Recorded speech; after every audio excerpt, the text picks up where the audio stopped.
Hey there, friend. Welcome to another journey through the quieter corners of history, where we'll gently peel back the layers of time to reveal stories that might surprise you. Tonight, we're not exploring distant mythologies or ancient empires, but something much closer to home for many of us. We're diving into the world of Mary during biblical times, and I promise you, it's not quite the serene, candle-lit nativity scene you might be picturing.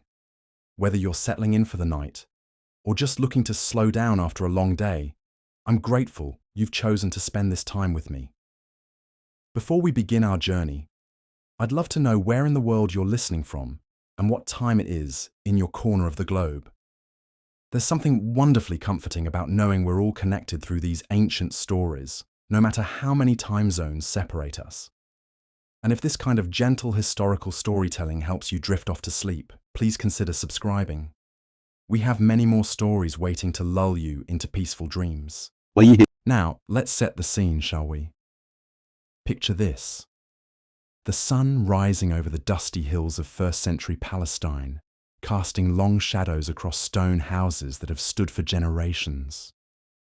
Donkeys bray in narrow streets while women balance clay water jars on their heads, their sandals slapping against cobblestones worn smooth by countless feet. In the distance, Roman soldiers march in formation, their armor glinting like warning signals in the morning light. This is the world Mary knew. Not the gentle, glowing tableau we see in Christmas cards, but a harsh, unforgiving place where a young woman's life was mapped out before she could even walk. Where speaking out of turn could mean social exile, where pregnancy outside marriage could mean death, and where the simple act of being female meant living under the constant shadow of male authority. We often think of Mary as blessed, chosen, favored by God. And perhaps she was. But let's not romanticize what that blessing actually looked like in practical daily terms. Because to be Mary in first-century Palestine was to navigate a minefield of religious law, social expectation, and political upheaval that would challenge even the strongest spirit. Tonight, we'll explore what it really meant to be a young Jewish woman in one of history's most turbulent periods. We'll walk through the dusty streets of Nazareth, feel the weight of water jars on tired shoulders, and understand the crushing pressure of living under both Roman occupation and strict religious law.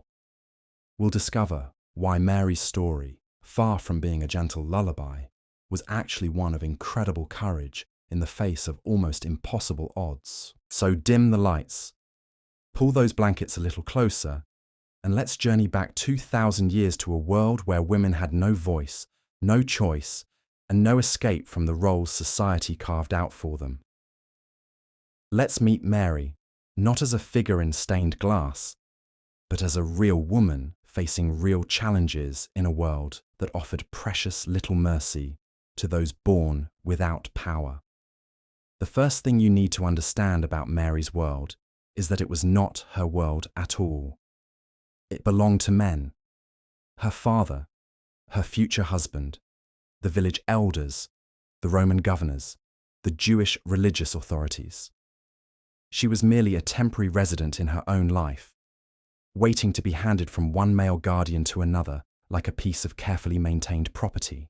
In first-century Palestine, a girl's value was measured in her ability to bear sons and maintain household purity. She was not educated beyond the basics of domestic work. She could not own property, enter into contracts, or speak in religious assemblies. Her testimony in legal matters was considered worthless. Her opinions on politics, religion, or even her own future were not sought, not valued, and certainly not acted upon. Mary would have been betrothed around age 12 or 13, probably to a man she barely knew, chosen not for compatibility or affection, but for economic advantage and social standing. The betrothal contract would have been negotiated between her father and Joseph, with Mary herself having about as much say in the matter as the dowry sheep. This betrothal period, lasting about a year, was meant to be a time of preparation. Mary would learn from her mother and other women how to manage a household, how to prepare meals from basic ingredients, how to weave and mend clothing, how to bear and raise children. But most importantly, she would learn the countless unspoken rules that governed a woman's behavior, how to walk without drawing attention, how to speak only when spoken to, how to keep her eyes downcast in the presence of men, how to make herself invisible when necessary, which was most of the time. The physical realities of her daily life would have been exhausting in ways we can barely comprehend. Water didn't come from taps, but from wells, often located outside the village. Mary would have walked there daily, carrying heavy clay jars on her head or hip, joining the other women in what was one of the few socially acceptable forms of female gathering. The water was precious, used sparingly for cooking, cleaning, and the ritual purifications that punctuated every aspect of Jewish life. Food preparation consumed enormous amounts of time and energy. Grain had to be ground by hand using heavy stone mills. Bread was baked fresh daily because there was no way to preserve it. Vegetables had to be gathered, cleaned, and prepared without any of the conveniences we take for granted. A simple meal represented hours of back-breaking labor, often performed while pregnant or nursing, in the heat of the Palestinian sun. The house Mary lived in would have been small, cramped, and shared with extended family. Privacy was a luxury that simply didn't exist. Multiple generations lived together in spaces barely large enough for one modern family. There were no separate bedrooms, no quiet corners for contemplation or rest. Every conversation could be overheard, every action observed, every moment of a woman's life subject to scrutiny and judgment. Hygiene was a constant challenge and a source of religious anxiety. Jewish law contained detailed requirements about cleanliness, particularly for women. Monthly menstrual periods rendered a woman ritually unclean for 7 days, during which she could not touch her husband, participate in religious activities, or even handle food that others would eat. Any mistake in following these complex purification laws could result in social ostracism or religious punishment. Medical care, especially for women, was primitive and dangerous. Childbirth, which would have been Mary's primary role and greatest risk, was conducted without any understanding of hygiene or infection. Many women died in childbirth, and those who survived often suffered from complications that plagued them for life. Maternal mortality rates were staggering, and every pregnancy was essentially a gamble with death. But perhaps most crushing of all was the complete absence of choice in Mary's life.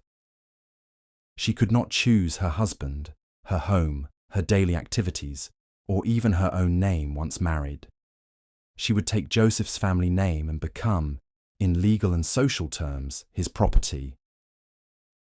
Her previous identity would be erased as completely as if it had never existed. The religious world that surrounded Mary was equally restrictive. Women were not allowed in the inner courts of the temple, could not become religious teachers, and were generally considered spiritually inferior to men. They were blamed for bringing sin into the world through Eve's transgression and were viewed as spiritually and intellectually weak, requiring constant male guidance and supervision. Yet, within this suffocating framework, Mary was expected to be the spiritual center of her household. She would teach her children their first prayers, maintain the kosher laws, prepare for religious festivals, and ensure that her family remained ritually pure. The contradiction was stark. Women were considered spiritually inferior, but were responsible for maintaining their family's spiritual life. The political situation made everything worse. Palestine was occupied territory, ruled by Rome with an iron fist. Jewish collaborators served as local administrators, creating a complex web of competing loyalties and resentments. Roman soldiers were a constant presence, with all the danger and humiliation that military occupation brings. Women were particularly vulnerable to abuse by soldiers, with little to no legal recourse if they were assaulted or raped. The economic system was designed to extract wealth from the provinces and send it to Rome. Heavy taxation meant that most families lived in grinding poverty, subsisting on barely enough food to survive. For women, this meant stretching meager resources to feed their families, often going without food themselves to ensure their children had enough. Malnutrition was common, weakening women's bodies and making childbirth even more dangerous. The legal system offered women virtually no protection. A woman could not initiate divorce, could not inherit property except in very specific circumstances, and had no legal standing to defend herself against accusations.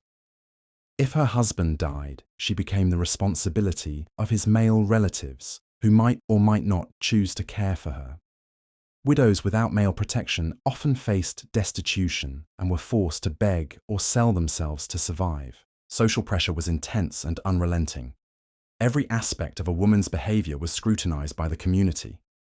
Speaking too loudly, walking too quickly, showing too much skin, expressing too much opinion, laughing too heartily, all could result in gossip, censure, or worse. A woman's reputation was fragile and, once damaged, nearly impossible to repair. The honor-shame culture meant that a family's reputation rested heavily on the behavior of its women. A daughter's perceived impropriety could destroy her entire family's social standing. This created enormous pressure on women to be not just obedient, but invisible, to avoid any action that might draw attention or criticism. Marriage itself was not the romantic partnership we might imagine, but an economic and social contract designed to benefit the families involved. Love was not expected, and often not even desired. A woman's role was to produce children, maintain the household, and bring honor to her husband's name. Her personal happiness was irrelevant. The isolation was perhaps the most difficult aspect of Mary's world. Women were not allowed to travel alone, could not participate in most social activities, and had limited opportunities to form friendships outside their immediate family circle. Their world was small, confined, and tightly controlled by men who believed that women required constant supervision to prevent moral failures. Education for women was minimal and practical. They learned what they needed to know to fulfill their roles as wives and mothers, nothing more. Intellectual curiosity was discouraged, and women who showed too much interest in learning were viewed with suspicion. The vast world of ideas, philosophy, and religious scholarship was closed to them entirely. This was the world Mary inhabited. Not the peaceful, contemplative existence we might imagine, but a harsh reality of physical labor, social restriction, and constant vulnerability. Every day brought new challenges, new dangers, new reminders of her place in a society that valued her only for what she could produce and how well she could disappear. And into this world came an announcement that would change everything. An angel's visit that would transform a young woman's already difficult life into something almost impossibly challenging. Because being chosen by God in first-century Palestine didn't mean being lifted above the harsh realities of daily existence. It meant facing those realities with an additional burden that would test every aspect of her strength, faith, and courage. But that's a story for the next part of our journey. For now, rest in the knowledge that Mary's world, though harsh, was also filled with women who found ways to support each other, to create meaning within constraint, to pass down wisdom and strength from mother to daughter across generations of hardship. Close your eyes now and let the dusty roads of ancient Palestine fade into the gentle darkness of sleep. Tomorrow we'll continue our exploration of Mary's story. But tonight, simply rest in the quiet understanding that courage has always existed, even in the most unlikely places, carried by the most unlikely people. Sleep well, and dream of strength you never knew you had. The morning Mary woke to find her world forever changed began like any other. The rooster's crow pierced the pre-dawn darkness, and already she could hear her mother moving about, preparing the day's first meal. There was no time for lingering in the warmth of her sleeping mat. Work began before the sun touched the horizon and continued until long after it disappeared behind the hills. But let's pause here for a moment and consider what that announcement actually meant for a young woman in her position. Because when we strip away the theological significance and the centuries of artistic interpretation, we're left with a stark reality. Mary had just been told she was pregnant, and she wasn't married. In 21st century terms, this might mean family disappointment, social awkwardness, perhaps some difficult conversations. In first century Palestine, it was essentially a death sentence. The law was clear and unforgiving. A woman who became pregnant outside of marriage had committed adultery, regardless of the circumstances. The penalty for adultery was death by stoning, not exile, not social shaming, not a stern talking to from the local religious authorities. Death. Public. Brutal. Final. Mary would have known this law from childhood. Every Jewish girl grew up understanding that her sexual purity was not just her own concern, but the foundation of her family's honor and her own survival. The stories of women who had transgressed were whispered warnings, cautionary tales told to keep young girls in line, and now she faced the impossible task of explaining the unexplainable. How do you tell your parents that you're carrying a child conceived by the Holy Spirit? How do you convince your betrothed that you haven't betrayed him? How do you face a community that has already picked up the stones? The shame would have been immediate and overwhelming. In a society where reputation was everything, where a family's standing could be destroyed by a single scandal, Mary's condition would have sent shockwaves through her entire extended family network. Her father would have faced ridicule and suspicion. How had he failed to protect his daughter's purity? What kind of household was he running? Her mother would have borne the whispered accusations of neighbors. Surely she should have watched her daughter more carefully. A good mother would have prevented this disgrace. The blame would have cascaded through the family like stones falling down a hillside, each person struck by the consequences of Mary's impossible situation. Joseph, her betrothed, faced his own terrible dilemma. Jewish law gave him options, none of them pleasant for Mary. He could publicly divorce her, exposing her to the full weight of community judgment and legal punishment. He could quietly break the engagement, which would be kinder, but would still leave Mary unmarried, pregnant, and essentially unmarriageable to anyone else. Or he could go through with the marriage and spend the rest of his life under suspicion of having acted improperly before the wedding. The Matthew account tells us that Joseph was a righteous man who initially planned to divorce Mary quietly, which was actually the most merciful option available under the circumstances. But imagine Mary's terror during those days or weeks of waiting for his decision. Her entire future, her very survival, hung in the balance while a man she barely knew decided whether she deserved compassion or condemnation. The physical reality of pregnancy in Mary's world added another layer of danger and difficulty. There were no prenatal vitamins, no regular medical checkups, no understanding of proper nutrition during pregnancy. Women simply endured the months of carrying a child while continuing their back-breaking daily work. They hauled water, ground grain, and prepared meals while battling morning sickness, fatigue, and the growing weight of their unborn children. Morning sickness wasn't called morning sickness in Mary's time. It was simply another hardship to be endured in silence. Another reminder that a woman's body was not her own, but a vessel for purposes larger than herself. And for Mary, every wave of nausea would have been accompanied by the knowledge that her condition was becoming more obvious with each passing day.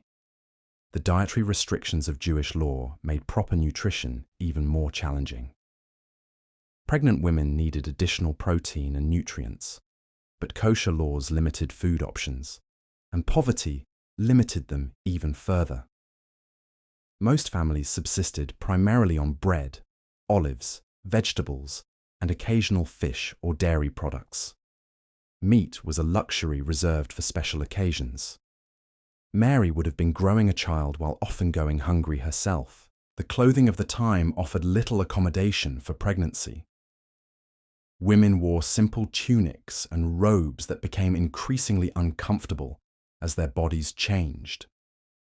There were no maternity clothes, no special garments designed for comfort during pregnancy.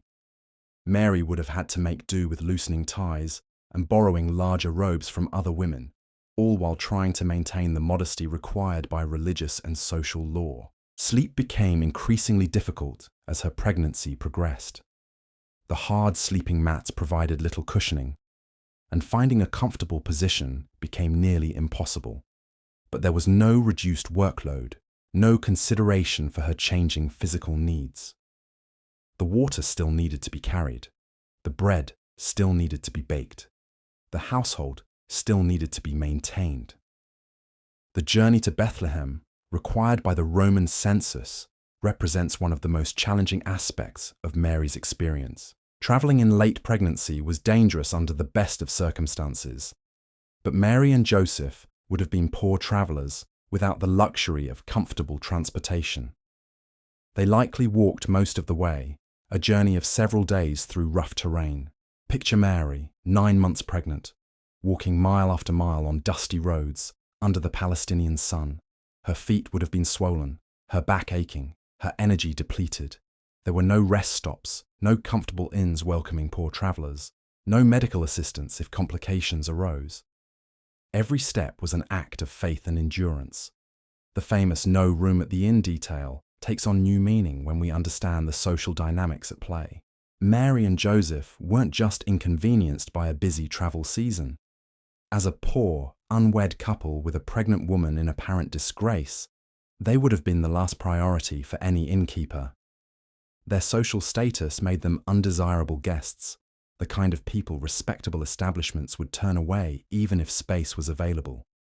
The stable, cave, or whatever humble shelter they finally found would have been cold, dirty, and completely unsuitable for childbirth. There would have been no clean linens, no boiled water, no experienced midwife to assist. Mary faced labour and delivery in conditions that would horrify any modern mother, attended only by her young husband who had no experience with childbirth. The pain would have been excruciating without any form of pain relief. No epidurals, no breathing techniques, no medical intervention if complications arose. Women in Mary's time simply endured labour until the child was born or they died trying. The mortality rate for both mothers and babies was staggeringly high, making every birth a gamble with death. And when the child was finally born, Mary faced the immediate challenge of caring for a newborn in impossible conditions. No hospital nursery, no professional medical care, no family support system.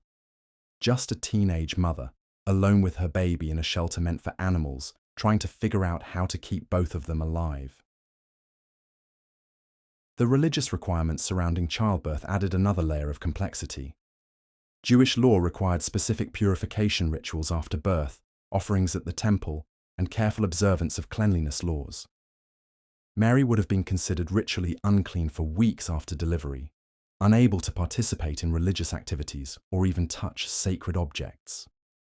These weren't just religious observances, but social requirements that affected every aspect of daily life. The presentation at the temple, mentioned in Luke's Gospel, would have been both a religious obligation and a source of anxiety. Mary and Joseph had to present their child and make the required offerings, but as poor people, they could only afford the minimal sacrifice of 2 turtle doves. Their poverty would have been obvious to everyone present, marking them as people of low status in a society that often equated wealth with divine blessing. But even this simple religious observance carried risks. Simeon's prophecy that a sword will pierce your own soul also would have been terrifying for a young mother to hear. Instead of the typical blessings offered to new parents, Mary received a prediction of future sorrow. The joy of successfully delivering her child was immediately tempered by the knowledge that greater suffering lay ahead. The flight to Egypt, necessary to escape Herod's murderous rage, meant uprooting their small family and fleeing to a foreign country as refugees. Mary had to pack whatever possessions they could carry and leave behind everything familiar. They would have traveled by night, avoiding main roads, constantly looking over their shoulders for signs of pursuit. In Egypt, they would have been foreigners in a strange land, speaking a different language, following different customs, struggling to find work and shelter among people who might view them with suspicion or hostility. Mary had to raise her young child in exile, cut off from the support network of family and community that made survival possible for most women of her time. The years in Egypt would have been particularly challenging for Mary as a mother. Children need stability, community, and cultural connection to thrive, but Jesus grew up as a refugee child in a foreign land. Mary had to find ways to maintain their Jewish identity and religious practices while adapting to Egyptian society, all while keeping her family safe from those who might wish them harm. When they finally returned to Palestine, they settled in Nazareth, a small and insignificant town that was looked down upon by other communities. Can anything good come from Nazareth? Was apparently a common sentiment. Mary raised her son in a place that offered little opportunity, little respect, and little hope for advancement. The ordinary years of Jesus' childhood would have been filled with the same daily struggles that consumed most women's lives. Mary continued to bear children, manage her household, and support her family, while carrying the secret knowledge of her eldest son's true identity. She watched him grow, knowing that his destiny would ultimately take him away from her and towards suffering she could barely comprehend. The social stigma never completely disappeared. In a small town like Nazareth, everyone knew everyone else's business. The circumstances of Jesus' birth would have been whispered about for years, and Mary would have faced sideways glances and subtle exclusion from other women. The blessing of bearing the Messiah came wrapped in a lifetime of social awkwardness and painful isolation. As Jesus began his public ministry, Mary faced the peculiar sorrow of watching her son become increasingly controversial and distant. The child she had raised, protected, and nurtured was now surrounded by crowds, followed by disciples, and marked for destruction by religious and political authorities. Her maternal instincts to protect him conflicted with her knowledge that his mission required him to walk deliberately toward danger. The wedding at Cana reveals something of Mary's ongoing relationship with her adult son. When she approached him about the wine shortage, his initial response was somewhat distant. "Woman, what concern is that to you and to me? My hour has not yet come." Even in this small interaction, we see the tension between Mary's role as mother and Jesus' role as Messiah, between her natural desire to help and his divine mission that transcended family obligations. And through it all, Mary had to maintain the facade of normalcy while carrying extraordinary knowledge and extraordinary burdens. She couldn't confide in other women about her true situation. She couldn't seek comfort from friends who would understand her unique challenges. She lived with secrets that isolated her, even from those closest to her, bearing burdens that no other mother in history had been asked to carry. The sword that Simeon had prophesied would pierce her soul was not a single moment of pain, but a lifetime of small cuts, daily worries, and the gradual understanding that the child she had borne would be taken from her in the most brutal way imaginable. Every moment of maternal joy was shadowed by the knowledge of what was to come. So as you drift off to sleep tonight, remember Mary not as the serene figure in stained glass windows, but as a real woman who faced real challenges with extraordinary courage. A woman who said yes to the impossible and then spent the rest of her life living with the consequences of that yes, one difficult day at a time. Close your eyes now and let the harsh realities of Mary's world fade into the gentleness of sleep. Tomorrow we'll continue exploring her story, but tonight, rest in the knowledge that courage often looks like simply getting up each morning and facing whatever the day might bring, no matter how impossible it seems. Sleep well and dream of strength hidden in the most ordinary moments. The weight of watching your child grow up, knowing he's destined for suffering, is a burden no parent should have to bear. But Mary carried it quietly, year after year, as Jesus moved from childhood into adolescence, and then into the dangerous territory of adult ministry. She watched him learn carpentry from Joseph, watched him study the scriptures, watched him grow in wisdom and stature. And with each passing season, the knowledge of what lay ahead pressed heavier on her heart. The teenage years would have brought their own unique challenges. In Mary's world, adolescence wasn't a recognized stage of development. Children moved directly from childhood to adult responsibilities, often with little preparation or support. Jesus would have been expected to master his trade, contribute to the family income, and prepare for marriage like any other young man. But Mary knew he was anything but ordinary. Imagine the conversation she must have had with Joseph during those quiet evening hours after the younger children had fallen asleep. How do you raise a child who is fully human and fully divine? How do you discipline someone you know is the Son of God? How do you teach humility to someone destined to be king? These weren't theological questions for Mary. They were daily parenting dilemmas that she had to navigate with no guidebook, no precedent, and no one to ask for advice. The other children in the family would have added another layer of complexity. Jesus had brothers and sisters, and Mary had to balance their needs with the knowledge that her firstborn was different. She couldn't show favoritism too obviously, couldn't treat Jesus as more special than his siblings, even though she knew he was. The family dynamics must have been incredibly delicate, requiring Mary to be diplomat, mother, and keeper of divine secrets all at once. As Jesus reached his 30s and began his public ministry, Mary faced the heartbreak that every mother knows, but few experience so dramatically. Her son was leaving home, not just physically, but emotionally and spiritually. He now belonged to the crowds, to the disciples, to his divine mission. The child she had nursed and raised and worried over was becoming someone she could no longer protect or fully understand. The Gospels give us glimpses of Mary during these ministry years, and they're not always flattering. When Jesus was teaching and someone told him his mother and brothers were outside wanting to speak with him, he responded, "Who is my mother and who are my brothers?" Pointing to his disciples. "Here are my mother and my brothers, for whoever does the will of my Father in heaven is my brother and sister and mother." Those words must have cut Mary to the quick. She had done the will of the Father, had said yes to the impossible, had raised this child under the most difficult circumstances imaginable. And now he seemed to be dismissing their relationship in favor of his followers. Of course, theologians explain that Jesus was making a point about spiritual family.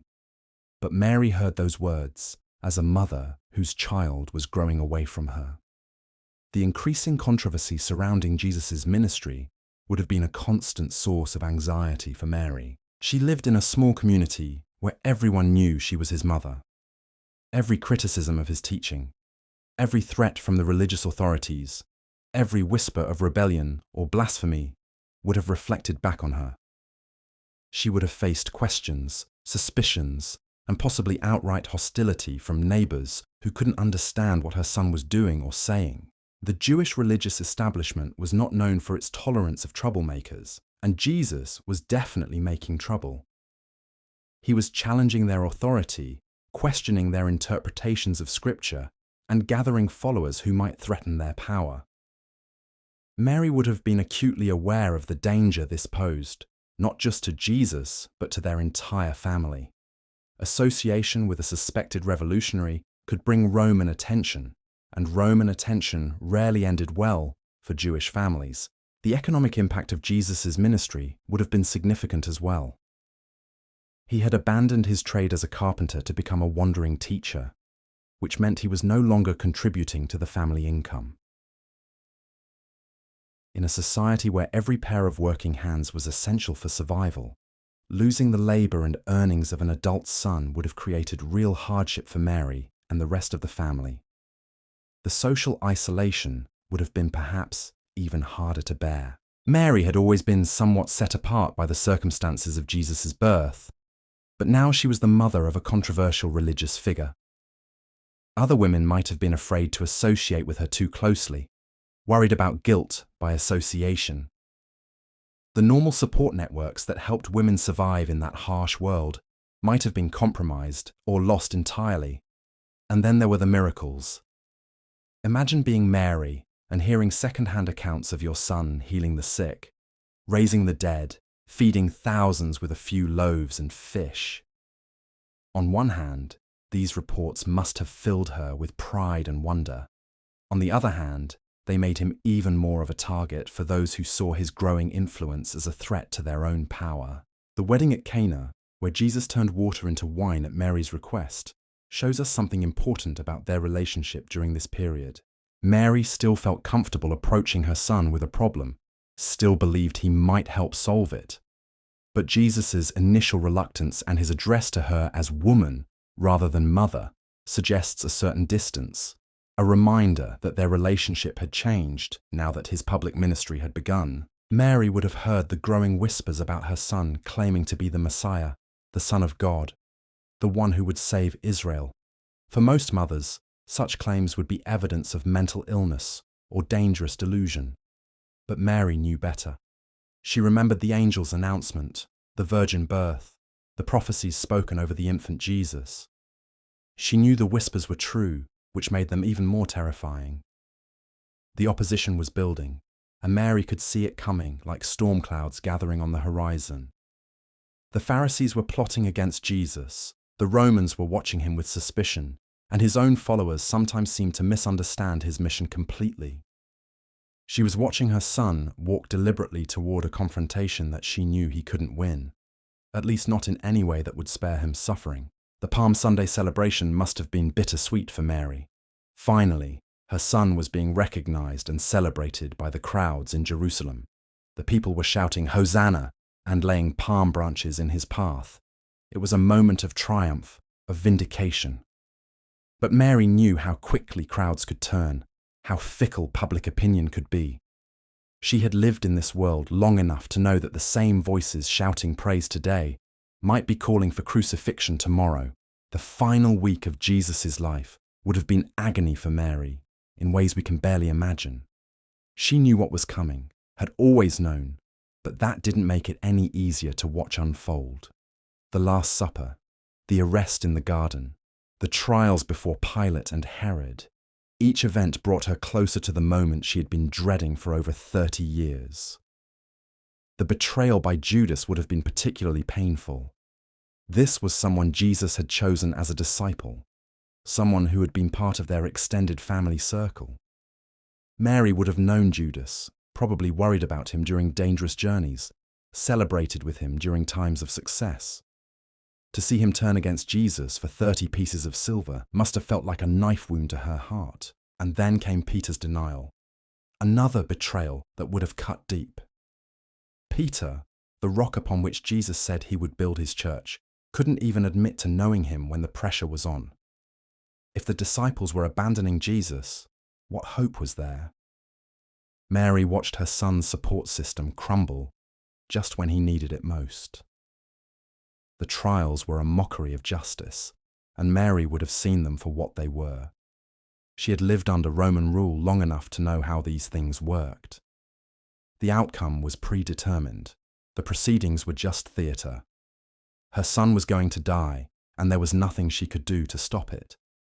The scourging would have been almost unbearable to witness. Roman flogging was designed not just to punish, but to humiliate and break the spirit of the victim. The whips had pieces of bone and metal woven into the leather, designed to tear flesh and cause maximum pain.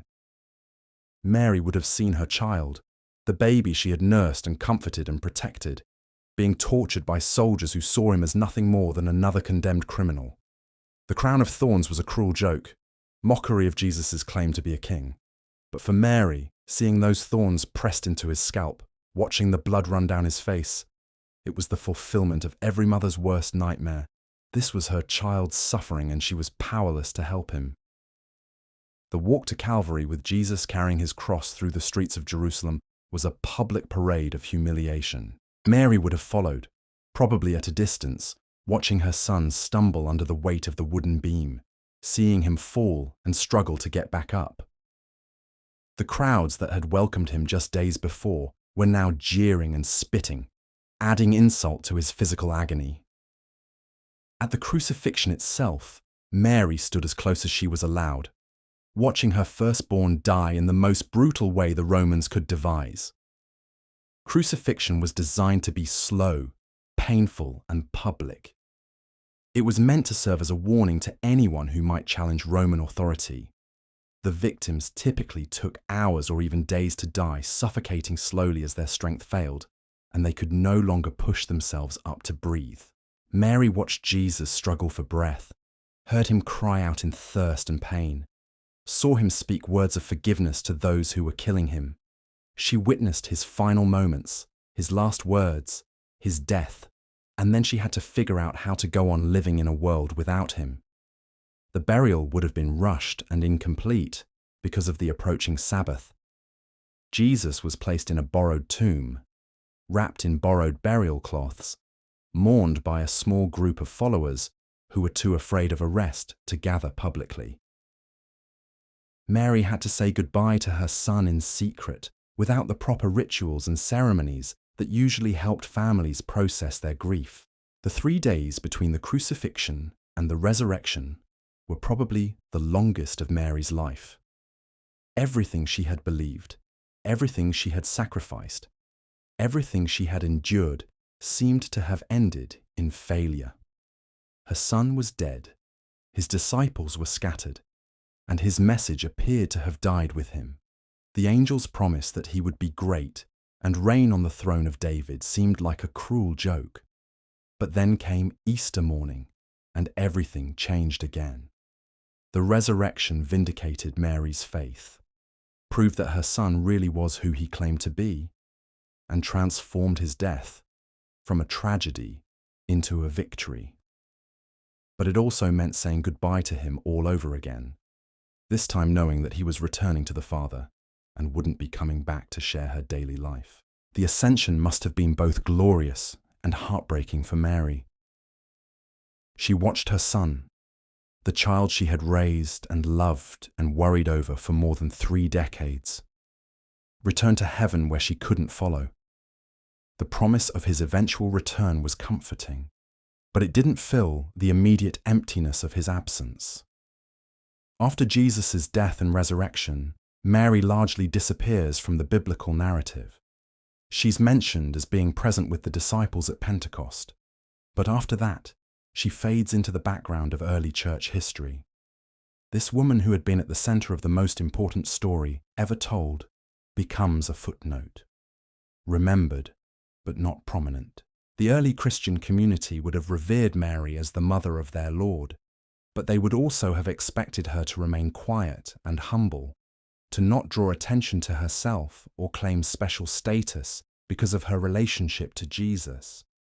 She would have been honored, but also constrained by the same social expectations that had limited her entire life.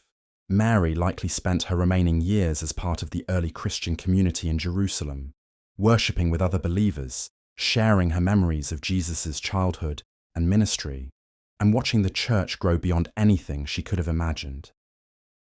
She would have seen the gospel spread to the Gentiles, witnessed the persecution of believers, and experienced both the joy and the challenges of being part of this new movement. The tradition that she was cared for by John the Apostle, based on Jesus' words from the cross, suggests that she didn't die alone or forgotten. But her later years would have been marked by the same hardships that affected all elderly women in her society, compounded by the grief of outliving her firstborn child and the stress of living through the early persecution of Christians. Mary's death is not recorded in Scripture, and the various traditions about her final years and passing are largely legendary. What we can say is that she faced her final earthly challenges with the same quiet courage that had characterized her entire life, trusting in the God who had called her to an impossible task and seen her through every difficulty. So as we reach the end of Mary's story, at least as much as we can know it from historical sources, we're left with the image of a woman whose life was shaped by saying yes to God's plan, even when that plan seemed impossible and often painful.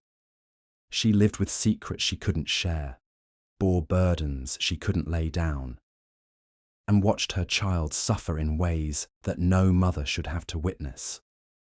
Mary's story reminds us that being chosen by God doesn't mean being spared from difficulty. If anything, it often means accepting greater challenges, deeper sorrows, and more complex responsibilities than we ever imagined possible. But it also means being part of something larger than ourselves, contributing to a story that extends far beyond our individual lives and experiences. Rest now in the quiet knowledge that Mary's courage, her faithfulness, and her willingness to trust God in impossible circumstances echo through the centuries to this very night. Her story continues to inspire and challenge us, reminding us that ordinary people can be part of extraordinary plans, that saying yes to God's call is both the most difficult and the most rewarding choice we can make.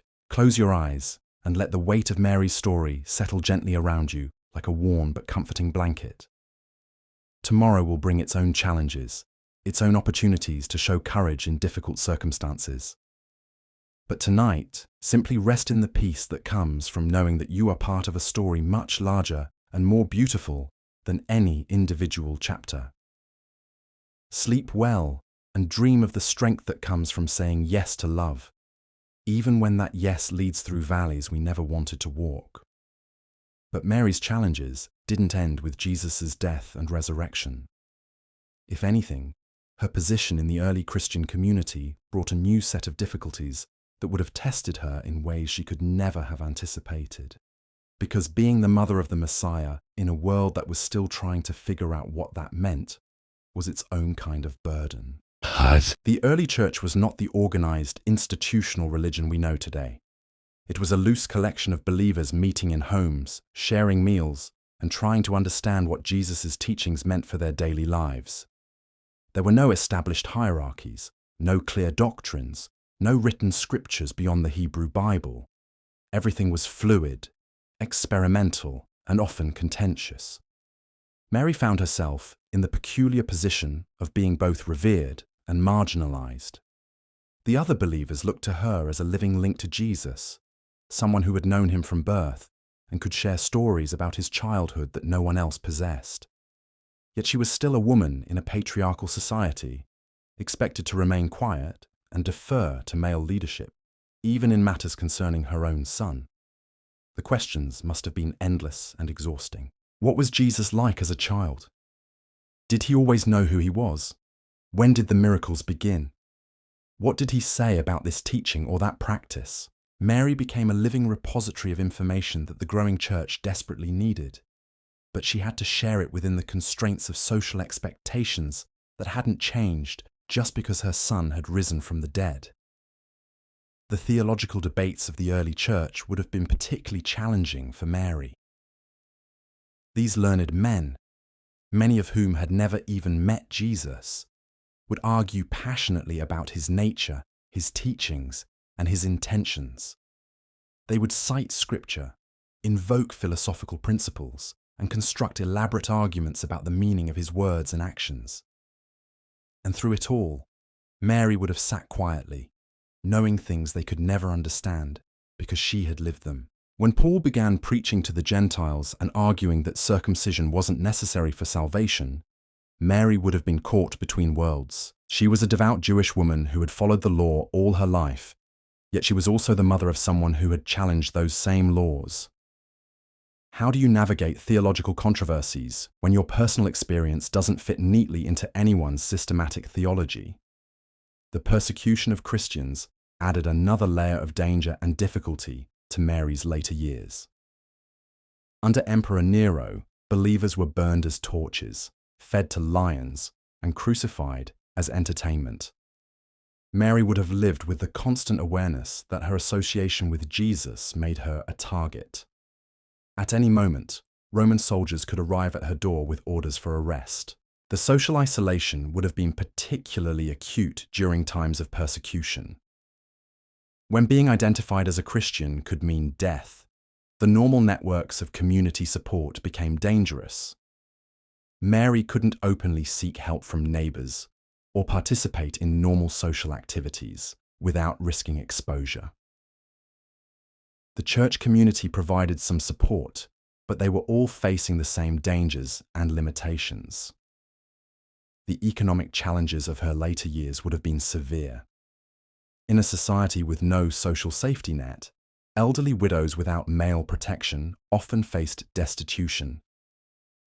Mary's association with the Christian community might have provided some support, but the early church was made up primarily of poor people who had little to spare. The sharing of resources mentioned in Acts was more about survival than abundance. Food would have been a constant concern. The simple meals that sustained most people in Mary's world, bread and olives and occasional fish, became luxury items during times of persecution or economic hardship.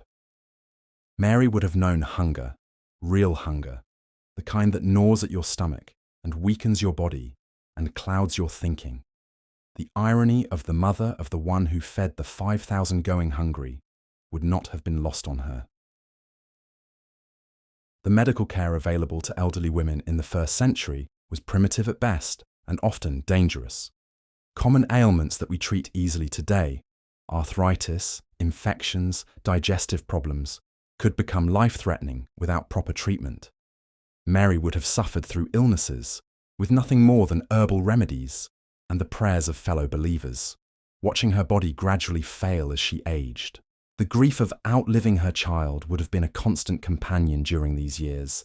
Every mother fears burying her children, but Mary had to process the additional complexity of knowing that Jesus' death was necessary, that it served a greater purpose, that it was part of God's plan. Understanding the theological significance didn't make the emotional pain any less real, or the sense of loss any less devastating.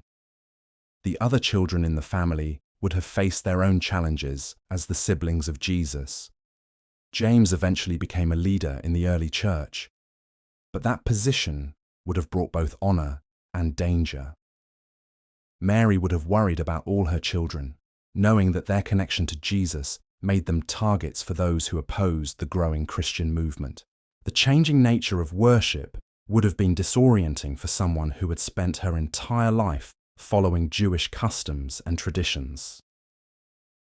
The early Christians continued to observe many Jewish practices, but they also developed new rituals around the memory of Jesus. The Lord's Supper, baptism, the laying on of hands, these were innovations that Mary had to adapt to even as she grieved for the familiar rhythms of synagogue worship. The expansion of the church beyond Jerusalem meant that Mary's influence and connection to the broader Christian community gradually diminished. As the gospel spread to other cities and countries, new leaders emerged who had never known Jesus personally. Mary's first-hand knowledge became less central to the church's identity as written accounts of Jesus' life and teachings began to circulate. The language barriers would have been particularly challenging as the church grew more diverse. Mary spoke Aramaic and possibly some Hebrew, but the spreading Christian message was increasingly communicated in Greek and eventually Latin. She would have found herself gradually cut off from theological discussions and scriptural interpretations that she couldn't fully understand or participate in. The cultural conflicts within the early church would have been exhausting for someone of Mary's age and experience. Jewish Christians insisted on maintaining dietary laws and circumcision requirements, while Gentile converts argued for freedom from these traditions. Mary had to watch the community she helped birth tear itself apart over questions that seemed to have no clear answers. The wait for Jesus' promised return would have been particularly poignant for Mary. She had heard him promise to come back, had witnessed his ascension, had been present at Pentecost when the Holy Spirit came in power. But as years passed and Jesus didn't return, she would have wrestled with questions about timing and purpose and the meaning of hope deferred. The physical limitations of advanced age would have been especially difficult in a world without assistive devices or accessible buildings. Mary's mobility would have been increasingly restricted, making it harder to participate in community gatherings or maintain the social connections that made life bearable. Simple tasks like climbing stairs or walking long distances would have become major challenges. The memories would have been both blessing and burden during her final years. Mary carried within herself the entire story of Jesus' life, from the angel's announcement through the resurrection and ascension. These memories were precious beyond measure, but they were also heavy with pain and loss, and the weight of experiences too profound for ordinary language to express. The changing political landscape would have added uncertainty to Mary's final years. The Jewish revolt against Rome was building, and the tensions that would eventually lead to the destruction of the temple in 70 AD were already creating instability and violence throughout Palestine. Mary lived through increasingly dangerous times, watching her homeland tear itself apart in conflicts that seemed to have no resolution. The theological questions that arose as the Church tried to understand Jesus' nature and mission would have been particularly complex for Mary. She knew him as both her Son and her Lord, had experienced his humanity and his divinity in ways that no systematic theology could fully capture. Yet she was expected to remain silent while men who had never changed his diapers or wiped his tears debated the mysteries of incarnation. The loneliness of her position would have been perhaps the most difficult aspect of Mary's later years. She was surrounded by believers who revered her, but she had no peers, no one else who had experienced what she had experienced. The isolation of being the only person who remembered Jesus' first steps, his childhood laughter, his adolescent questions about his identity, would have been profound and unchangeable. And yet through all of these challenges, Mary endured. She continued to worship, to pray, to participate in the life of the early church as much as her circumstances allowed. She shared her memories when asked, offered her wisdom when appropriate, and maintained her faith even when that faith was tested by circumstances she could never have imagined. The tradition that she lived with John the Apostle suggests that she didn't face her final years entirely alone. John would have provided protection, companionship, and connection to the broader Christian community. But even with this support, Mary's daily life would have been marked by the same struggles that faced all elderly women in the ancient world: poverty, illness, isolation, and the gradual loss of independence. Her death, when it finally came, would have been both a release and a loss for the early Christian community. They were saying goodbye to the last living link to Jesus' earthly life, the woman who had known him longer and more intimately than anyone else. With Mary's passing, a chapter of church history closed forever, and the community had to learn to carry on without her living memory to guide them. The funeral would have been simple and probably conducted in secret, given the ongoing persecution of Christians. There would have been no grand monuments, no elaborate ceremonies, just the quiet grief of believers saying goodbye to someone who had played a unique and irreplaceable role in their story. Mary was buried with the same humble dignity that had characterized her entire life. But her influence didn't end with her death. The stories she had shared, the memories she had preserved, the example of faithfulness she had provided, all of these continued to shape the early church long after she was gone. The Gospels of Matthew and Luke contain details about Jesus' birth and childhood that could only have come from Mary herself, ensuring that her voice and perspective became part of the permanent record of Christian faith. The veneration of Mary that developed in later centuries was built on the foundation of her actual life and experiences. The titles given to her, Mother of God, Queen of Heaven, Our Lady of Sorrows, all reflect different aspects of the remarkable but difficult journey she had travelled. These theological developments would have been foreign to Mary herself, but they grew out of the Church's attempt to honour someone who had played an essential role in salvation history. Mary's story reminds us that being chosen for great purposes doesn't exempt us from ordinary sufferings. If anything, it often means accepting greater challenges and deeper sorrows than we ever imagined possible. Her life was marked by joy and wonder, but also by pain, uncertainty, and loss. She said yes to God's plan knowing it would be costly, and she paid that cost faithfully until the very end. So as we close this long look at Mary's life, we're left not with a figure of serene perfection, but with a real woman who faced real challenges with extraordinary faith and courage. Her story continues to inspire because it shows us that ordinary people can be part of extraordinary purposes, that saying yes to God's call is both the most difficult and the most rewarding choice we can make. Rest now in the quiet knowledge that Mary's example of faithfulness in difficult circumstances continues to echo through the centuries.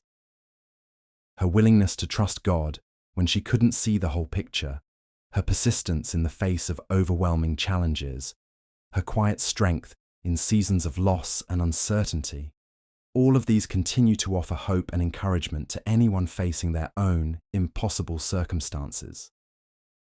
Close your eyes and let the weight of Mary's complete story settle around you like evening mist over ancient hills. Tomorrow will bring its own opportunities to show faith in difficult situations, to trust God's purposes even when they're painful, to find strength for challenges we never expected to face. But tonight, simply rest in the peace that comes from knowing that you are part of a story much larger than any individual chapter. Sleep well and dream of the kind of courage that doesn't make headlines but changes the world, one faithful yes at a time. The years that followed Mary's death brought changes to the Christian community that she could never have imagined. The faith that had begun with a handful of frightened disciples hiding in upper rooms was spreading across the Roman Empire like wildfire, carried by merchants and soldiers and slaves who whispered the story of Jesus in marketplace corners and servants' quarters. But with growth came new challenges that would have broken Mary's heart if she had lived to see them. The unity that had characterized the early believers began to fracture as different communities developed different interpretations of Jesus' teachings. Arguments erupted over everything from dietary laws to the role of women, from the nature of Christ to the requirements for salvation. The Gnostics claimed special knowledge that set them apart from ordinary believers. The Judaizers insisted that Gentile converts must first become Jews. The Docetists argued that Jesus had never really been human at all, just a divine spirit that appeared to have flesh. Each group claimed to have the true understanding of Jesus' message, and each viewed the others as dangerous heretics leading people astray. Mary would have watched these developments with growing alarm. She had known Jesus as both fully human and fully divine, had seen him stub his toe as a child and weep over Jerusalem as an adult. The theological abstractions that consumed these early theologians would have seemed like elaborate ways of missing the point entirely. The persecution under Emperor Domitian was even more systematic and brutal than what had come before. Christians were required to offer incense to the emperor's statue or face imprisonment, torture, and death. The Book of Revelation, with its vivid imagery of beasts and martyrs and final judgment, emerged from this period of intense suffering and reflects the desperate hope of believers who saw no earthly reason for optimism. The destruction of Jerusalem in 70 AD marked the end of the world that Mary had known. The temple, where she had presented the infant Jesus, was reduced to rubble. The city where her son had taught and died was burned to the ground. The surviving Jewish population was scattered across the empire, carrying their faith and their grief into exile. The early Christian community lost its center with the destruction of Jerusalem. The Mother Church, the place where the apostles had gathered and where Mary had spent her final years, was gone. The believers who survived were forced to rebuild their faith and their community in new cities, among new peoples, with new challenges that the original disciples had never anticipated. The writing of the Gospels began during this period as the eyewitnesses to Jesus' life grew old and died. Luke, who had never met Jesus personally, carefully interviewed those who had been there from the beginning. His account of the Annunciation and Nativity contains details that could only have come from Mary herself, her voice preserved in prose that has been read by billions of people across 20 centuries. Matthew's Gospel also preserves Mary's perspective, particularly in its account of the virgin birth and the flight to Egypt. These stories would have been told and retold within the early Christian community, passed down orally from Mary to other women, from mothers to daughters, until they were finally committed to writing by men who understood their importance. The Gospel of John, traditionally attributed to the disciple who cared for Mary in her final years, presents a different perspective on Jesus' life and ministry. But even here, Mary appears at crucial moments, at the wedding in Cana and at the foot of the cross, her presence marking the beginning and end of Jesus' public ministry. The letters of Paul, written before the Gospels, contain surprisingly few references to Mary. This might seem strange until we remember that Paul was writing to established Christian communities who already knew the basic story of Jesus' birth and life. His focus was on the theological implications of Christ's death and resurrection, not on the biographical details that the Gospel writers would later preserve. The spread of Christianity into the Gentile world would have been both thrilling and terrifying for someone like Mary. The faith that had begun among Jewish believers in Palestine was now being embraced by Greeks and Romans and Egyptians who had never heard of Moses or David, or the promises made to Abraham. The God of Israel was becoming the God of all nations, just as the prophets had foretold.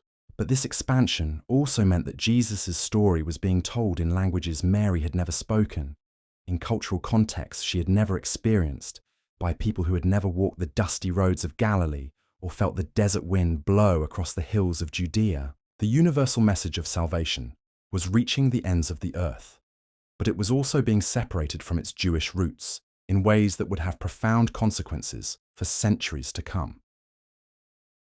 The development of Christian art and architecture began during this period, as believers tried to find ways to express their faith visually. The earliest Christian symbols were simple and often hidden. The fish, the cross, the anchor, the shepherd. Images of Mary were rare and stylized, reflecting the early church's focus on Christ's divinity rather than his human relationships. The role of women in the early church was gradually being restricted as the movement became more institutionalized. The female disciples who had supported Jesus' ministry, the women who had been first to witness his resurrection, the deaconesses who had served the early communities, all found their influence diminished as male leadership structures became more formal and hierarchical. Mary's example of faithful submission was increasingly held up as the model for all Christian women. The young girl who had said yes to God's impossible plan became the template for female virtue, silent, obedient, self-sacrificing, content to remain in the background while men took center stage. The irony would not have been lost on Mary herself, who had shown remarkable courage and independence in the most challenging circumstances. The theological debates about Mary's nature and role would have seemed bizarre to someone who had simply lived her life trying to be faithful to God's calling. Was she ever virgin? Was she assumed bodily into heaven? Was she co-redemptrix with Christ? These questions, which would consume theologians for centuries, missed the point of her actual experience as a real woman facing real challenges in a difficult world. The legends and apocryphal stories about Mary began to develop during this period, as believers tried to fill in the gaps left by the sparse biblical accounts. The Proto-Evangelium of James, written in the 2nd century, created elaborate stories about Mary's childhood, her parents Joachim and Anna, her presentation at the temple, and her miraculous preservation of virginity. These stories reflected the community's desire to honor Mary, but they also moved her further away from historical reality into the realm of pious fiction. The veneration of Mary that would characterize later Christianity had its roots in these early centuries, as believers struggled to understand how to honor the mother of their Lord without detracting from Christ's unique role as Savior. The balance was delicate and often controversial, leading to debates that would divide the Church for generations. The conversion of Constantine in the 4th century changed everything for Christianity, transforming a persecuted minority religion into the official faith of the Roman Empire. The small communities that had met in homes and catacombs suddenly found themselves building basilicas and cathedrals, developing elaborate liturgies, and establishing institutional hierarchies that would have been unimaginable to the early believers. This transformation brought both opportunities and dangers. Christianity now had the resources and political support to spread rapidly and establish schools, hospitals, and other institutions that served the broader community.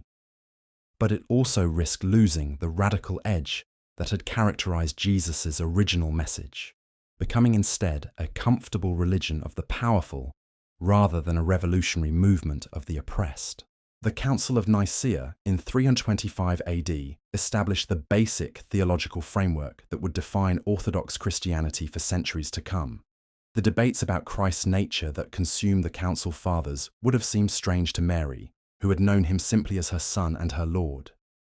The elaborate philosophical terminology used to describe the relationship between Christ's human and divine natures was far removed from the lived experience of raising a child who was both ordinary and extraordinary. The monastic movement that emerged during this period reflected a desire to return to the radical simplicity of early Christianity.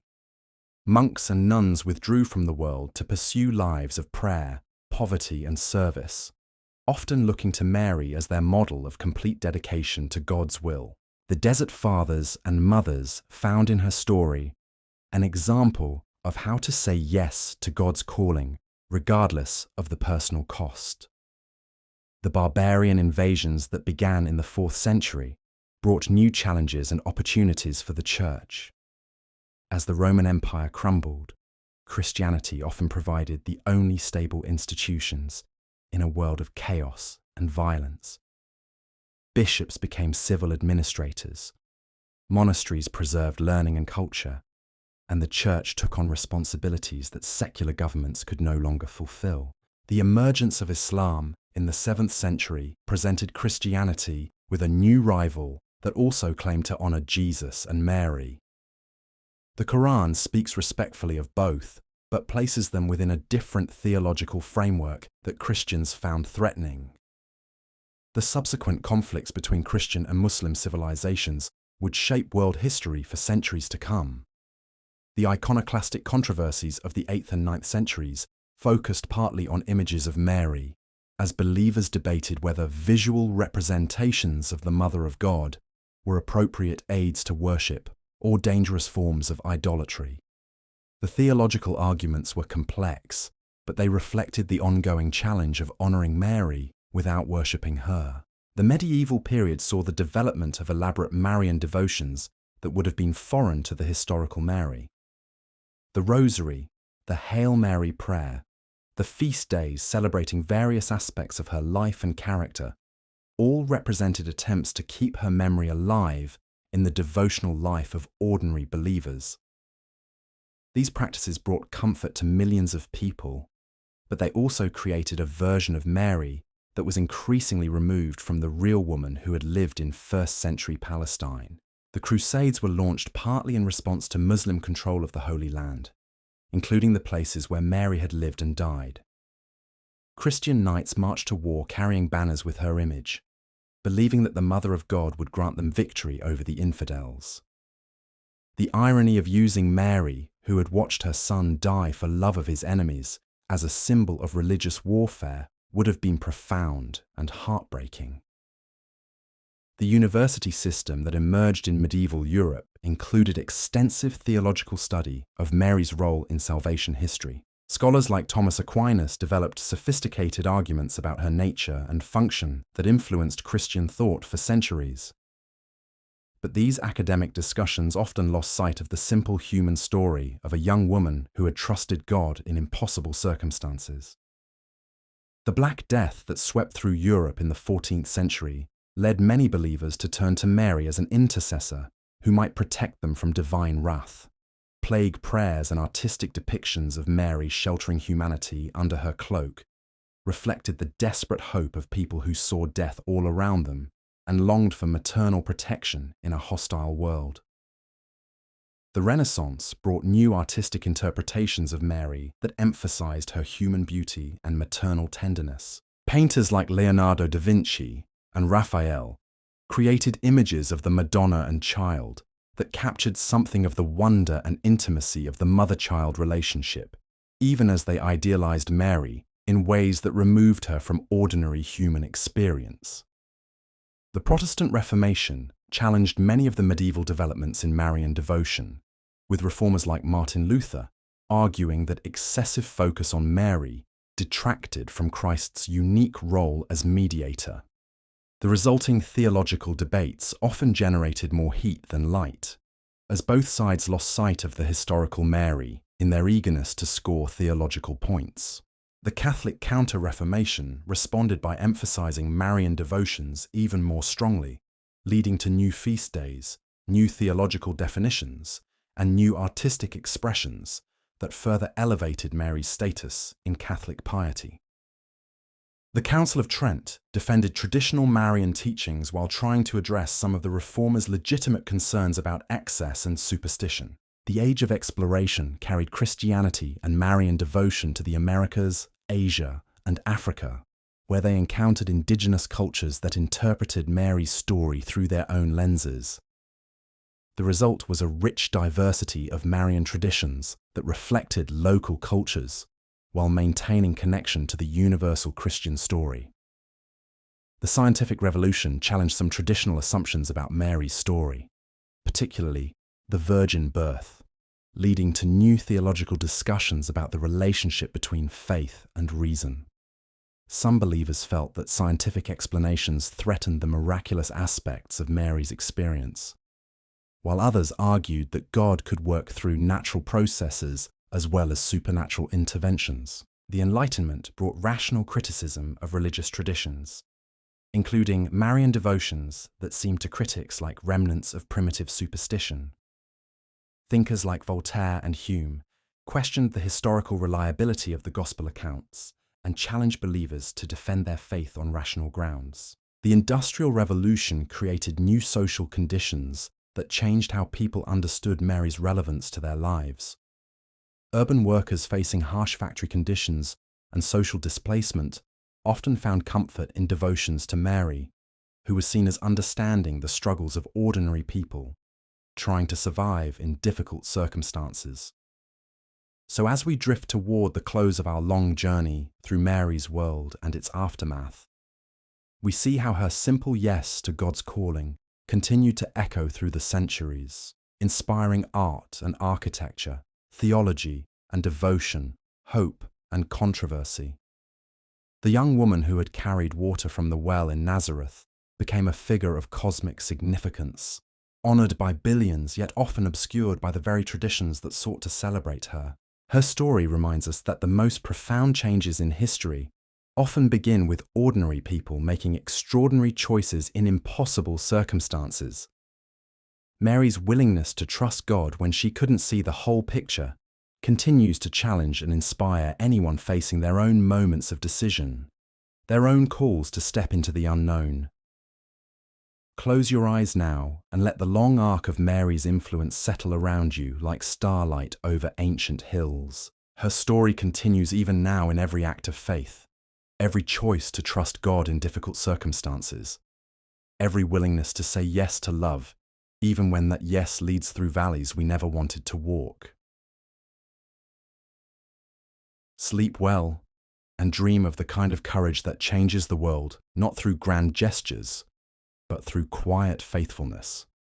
One day at a time, one choice at a time, one yes at a time. The modern world has given Mary a voice she never had in life, though it's often a voice shaped more by our needs than her historical reality. Feminist theologians reclaim her as a model of female empowerment, pointing to her bold acceptance of God's call and her prophetic words in the Magnificat about bringing down the powerful and lifting up the lowly. Liberation theologians see in her story the God who chooses the poor and marginalized to accomplish divine purposes. But these interpretations, however well-intentioned, risk missing the stark reality of what Mary's life actually entailed. The woman who sang about scattering the proud and filling the hungry with good things lived her entire life under systems of oppression that scattered her own dreams and left her hungry for things she could never have. The psychological toll of Mary's experience is something we can only begin to imagine. Modern trauma research helps us understand how profoundly challenging experiences can affect someone long after the events themselves have passed. Mary lived through attempted infanticide, exile, poverty, social ostracism, watching her child become increasingly controversial, and ultimately witnessing his brutal execution.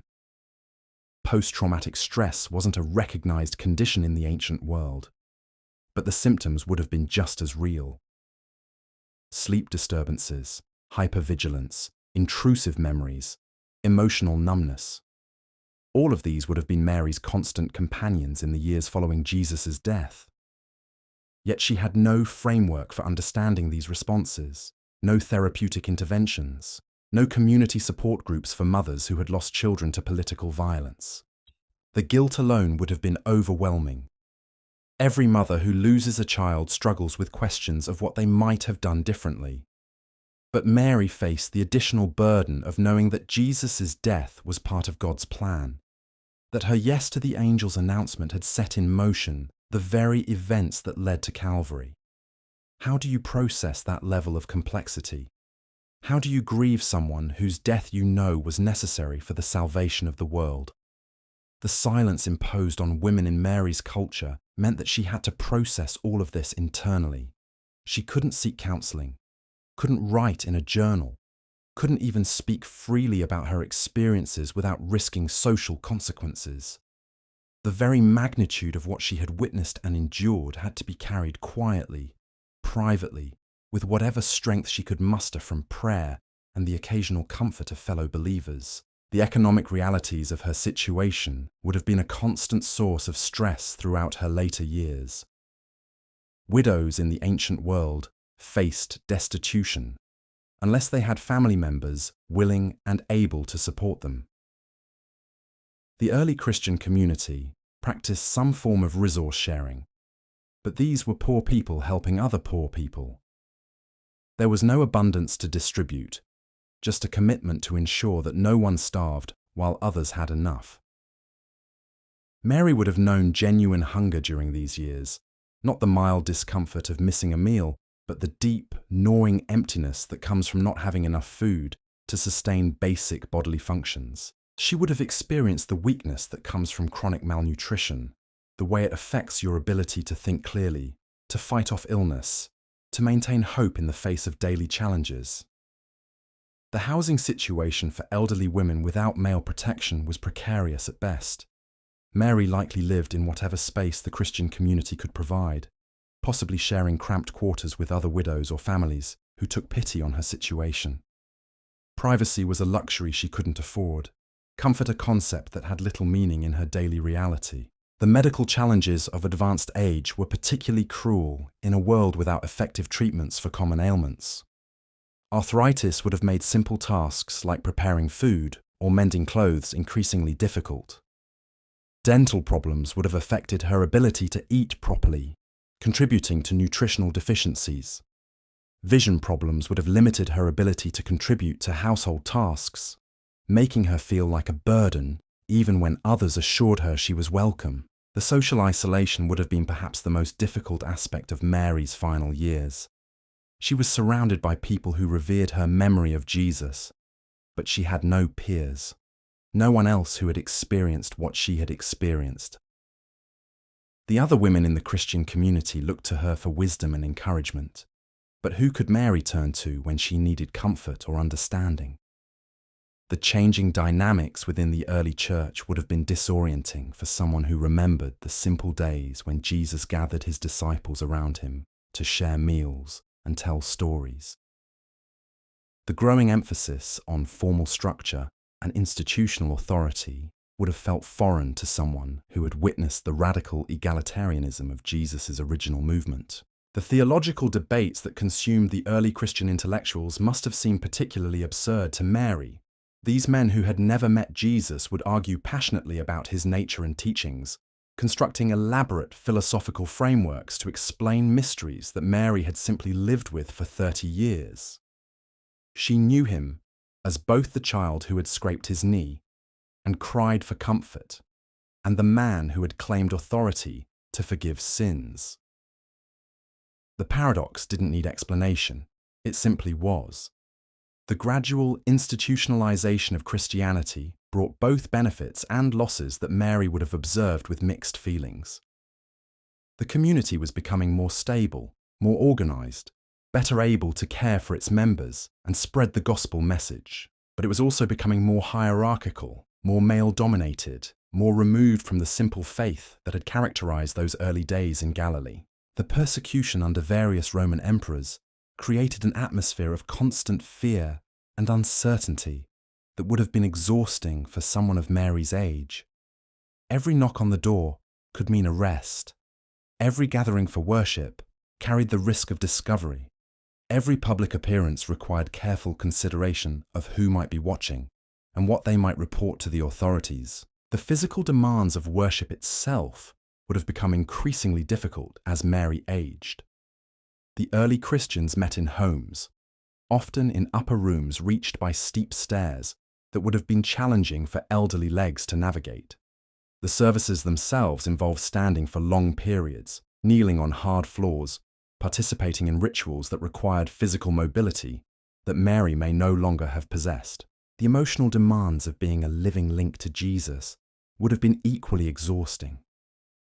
People wanted to touch her, to hear her voice, to receive some kind of blessing or wisdom that would connect them more directly to their Lord.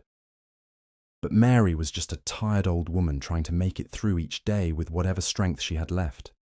The gap between what people expected from her and what she was actually capable of providing must have been enormous. The memories themselves would have been both treasure and torment. Mary carried within herself the complete story of Jesus' earthly life, from the angel's announcement through the resurrection appearances.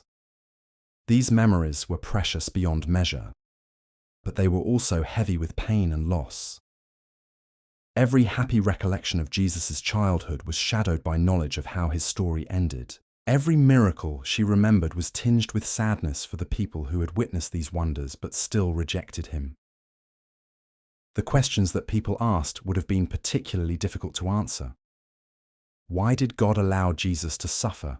Why didn't he establish an earthly kingdom as the people expected? When would he return, as he had promised? Mary had no more answers to these questions than anyone else, but people looked to her as if her relationship to Jesus gave her special insight into God's purposes and timeline. The burden of representing Jesus to people who had never known him personally would have been overwhelming. Mary was expected to embody his teachings, to reflect his character, to serve as a living reminder of his love and grace, but she was just a human being, flawed and limited like everyone else. The pressure to be worthy of her unique role in salvation history must have been crushing at times. The realization that her story was being preserved and passed down to future generations would have been both humbling and terrifying. Mary knew that her words and actions were being remembered and repeated, that they would influence how people understood Jesus and his message for centuries to come. The responsibility of that legacy would have weighed heavily on someone who had never sought fame or recognition. The knowledge that Jesus' return might not happen in her lifetime would have been particularly difficult to accept. She had been present at his ascension, had heard the angels promise that he would come back in the same way. But as years passed and Jesus didn't return, Mary would have had to wrestle with questions about timing and patience, and the meaning of hope deferred. The physical reminders of her unique experience would have been constant sources of both comfort and pain. Her body bore the evidence of having carried and delivered the Son of God. but it also bore the scars of poverty, hard work, and the accumulated stress of an impossibly difficult life. Every ache and pain was a reminder of all she had endured, all she had sacrificed, all she had lost. The approaching reality of her own death would have been faced with a mixture of fear and relief. Fear because no one knows what lies beyond this life, regardless of their faith. Relief because she was tired, so very tired, and the prospect of rest after a lifetime of struggle must have been appealing. She had fought the good fight, had kept the faith, had endured to the end. Soon she would see Jesus again, not as her suffering son, but as her glorified Lord.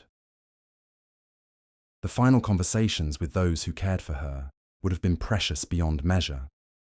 These were the last opportunities to share memories, to offer encouragement, to pass down whatever wisdom she had gained through her extraordinary experiences. Mary used these moments to ensure that her story would continue to be told, that future generations would understand something of what it had cost to say yes to God's impossible plan. Her last words, whatever they may have been, would have carried the weight of a lifetime spent learning to trust God in circumstances that defied understanding. She had seen prophecies fulfilled and prayers answered, but she had also experienced loss and disappointment and the long silence of unanswered questions. Her faith had been tested in ways that few people could imagine, and it had emerged scarred but intact. The death itself would have been as humble and hidden as her life had been. No crowds gathered to witness her passing. No official records marked her departure from this world.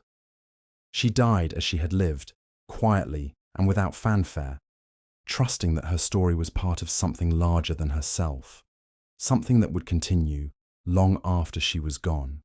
So as we reach the end of this long meditation on Mary's life and legacy, we're left not with easy answers or comfortable conclusions, but with the profound mystery of a woman who said yes to God's call and then spent the rest of her life discovering what that yes would cost her.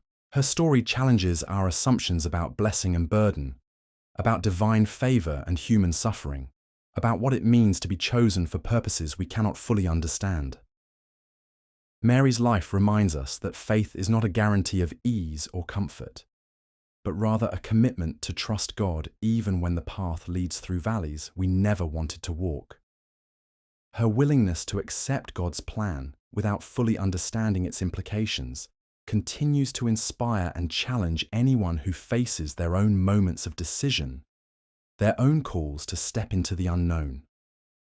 Rest now in the quiet knowledge that Mary's example of faithfulness continues to echo through the centuries, offering hope and encouragement to all who struggle to find meaning in difficult circumstances.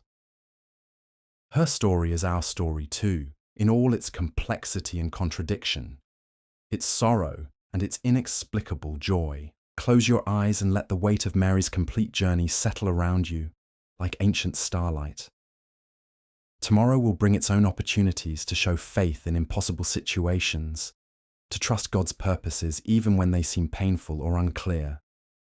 But tonight, simply rest in the peace that comes from knowing you are part of a story much larger than any individual chapter. A story that began with a young woman's yes and continues still in every act of courage, every choice to love, every willingness to trust the darkness to the light. Sleep well and dream of the kind of strength that doesn't make headlines but changes everything, one faithful choice at a time. The centuries that followed Mary's quiet death witnessed transformations that would have left her bewildered and perhaps heartbroken. The faith that had begun with a handful of believers gathering in homes to break bread and remember Jesus gradually evolved into something she might not have recognized. The first major shift came with the conversion of Constantine in the 4th century, when Christianity suddenly found itself elevated from persecuted minority to imperial religion.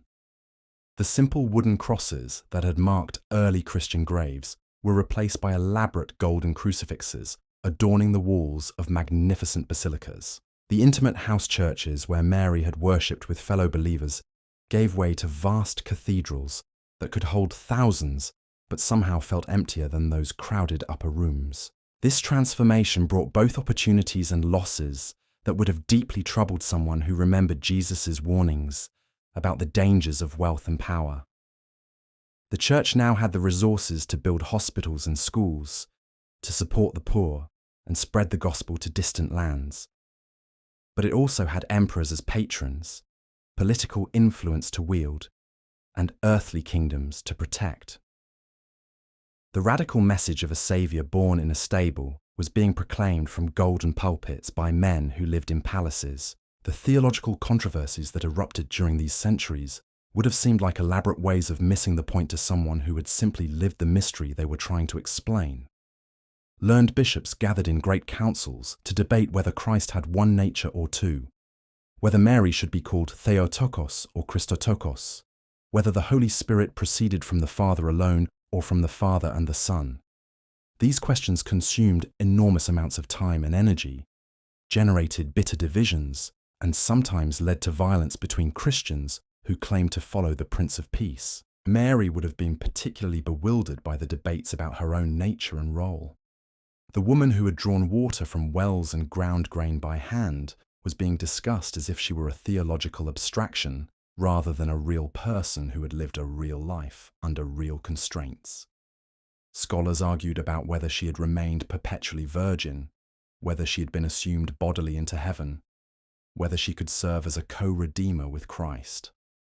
These discussions, however well-intentioned, moved further and further away from the actual experience of a young Jewish woman trying to be faithful to God's calling in first-century Palestine.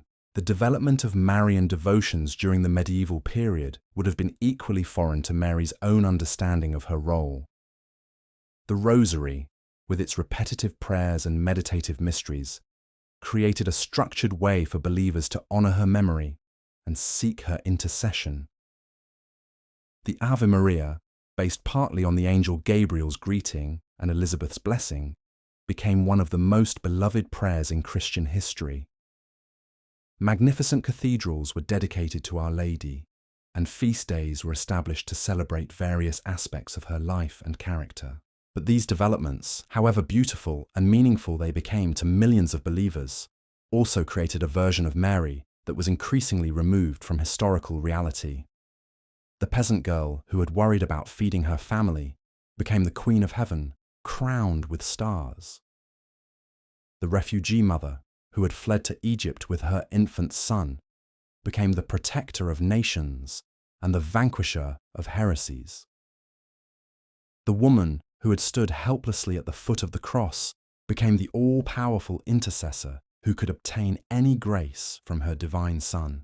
The artistic representations of Mary that emerged during this period reflected these theological developments, while also revealing the cultural assumptions of their creators.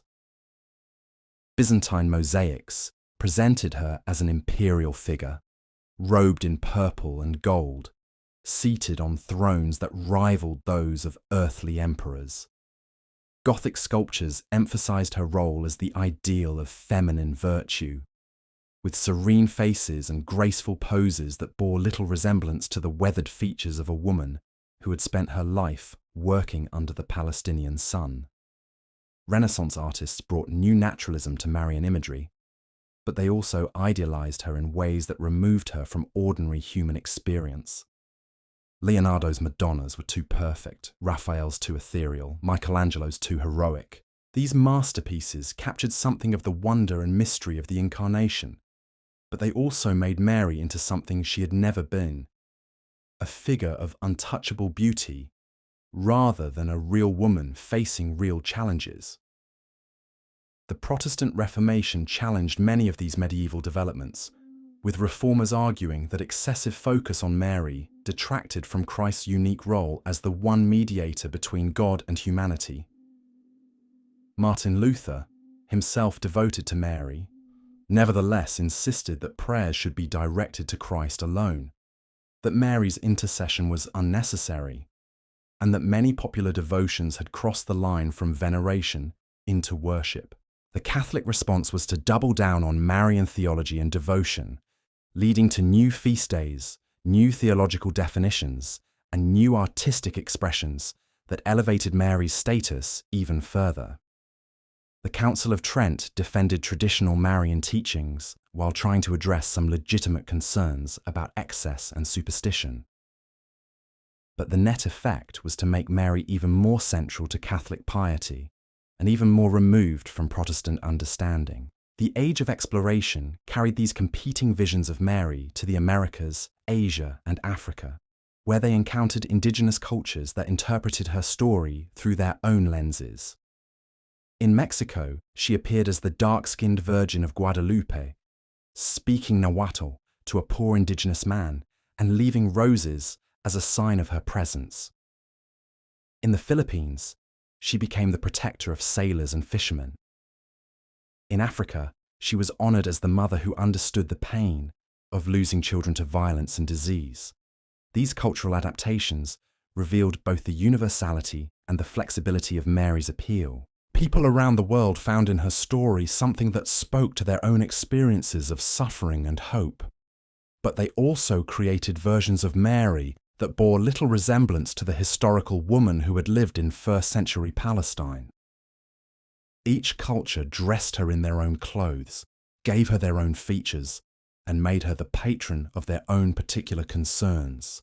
The scientific revolution posed new challenges to traditional understandings of Mary's story, particularly the virgin birth. As knowledge of human reproduction became more sophisticated, some believers struggled to reconcile their faith with scientific explanations of how conception actually occurs.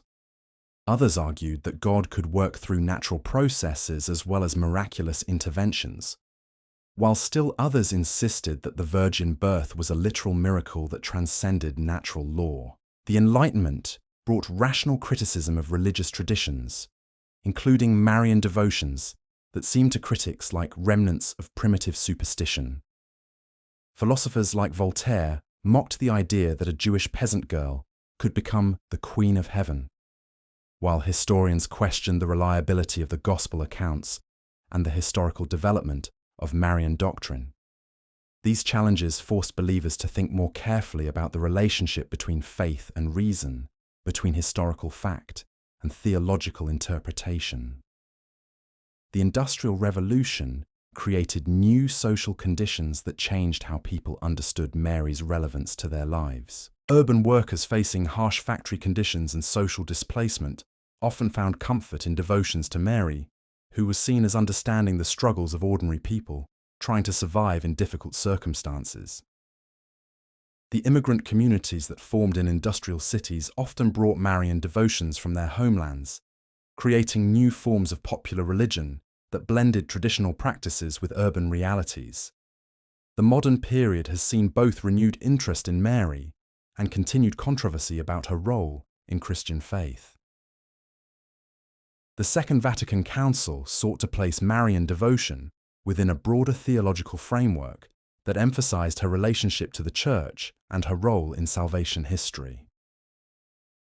Feminist theologians have reclaimed Mary as a model of female empowerment, pointing to her courage in accepting God's call and her prophetic words about justice for the poor and oppressed.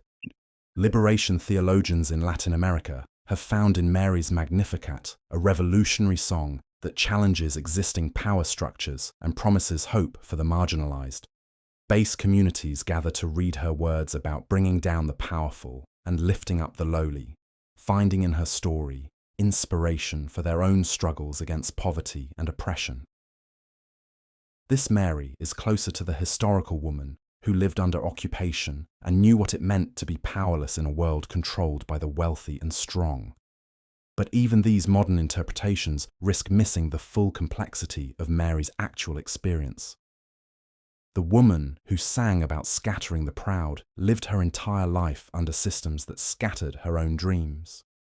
The one who proclaimed that God fills the hungry with good things often went hungry herself. The prophet who spoke of divine justice for the oppressed was herself oppressed by the very structures she praised God for overturning.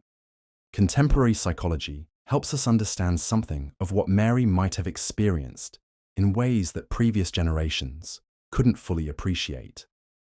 The trauma of watching her child die violently, the stress of living as a refugee the isolation of carrying secrets too profound to share. All of these would have left lasting marks on her mental and emotional health. Modern research on post-traumatic stress, complicated grief, and survivor guilt provides frameworks for understanding responses that Mary would have had no way to interpret or treat. The ongoing debates about Mary's role in Christian faith reflect deeper questions about the nature of religious authority, the relationship between scripture and tradition, and the proper balance between honoring saints and worshipping God. These are not merely academic questions, but living issues that affect how millions of people understand their faith and practice their devotion.